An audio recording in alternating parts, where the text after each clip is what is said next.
একটা মেয়ে রেপ করছে, ঘরের ভিতরে আইয়া ইয়ে করছে, এলাকাবাসী তারা ইয়ে করছে, বলে তো ওয়াল দিয়ে গাছ দিয়ে বলে নাইমা দরবারে গেছে। আচ্ছা, এমন কেউ দেখছে যে আপনার ঘরতে বাড়িছে, এমন কেউ দেখছে? সাক্ষী আছে, বাড়ি ঘরে মানুষ আছে, সবাই দেখছে। আচ্ছা, তারা কেডা? আপনি মেয়ের কি হন? আমি মেয়ের আব্বা। আপনার নাম কি? মোহাম্মদ রতন মিয়া। মোহাম্মদ রতন মিয়া। আচ্ছা, এই দেখ, আচ্ছা, আপনি এই ঘটনাটা কি আপনার আগে থেকে আজ করতে পারছেন যে সেই ঢুকার পর আপনারা চতুর্দিক দিয়ে ঘেরাও দেওয়ার পরে সে ছাদের উপরে উঠে গেছে, উঠে গিয়া তারপরে গাছ বয়ে এসে নাইমা জোতা পালায় জোর করে এই তো গাছ উঠতে নাইমা লাফায় গেছে, জুতা রয়ে গেছে ঘরে, জুতা করে রয়ে গেছে। আপনি কি দেখছেন? গাছটা নামছে, আপনি দেখছেন? আপনি কি মেয়ের কিছু হন?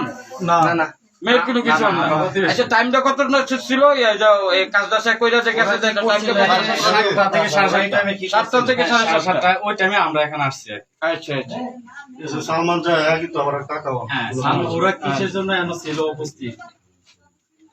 উপস্থিত আম গাছের উপর দিয়ে, ঠিক আছে, মানে আম গাছ ভাইয়া নামতে দেখছি। তার নামতে দেখছেন? কাকে নামতে দেখছেন? গোলাপ মেম্বারকে। আপনি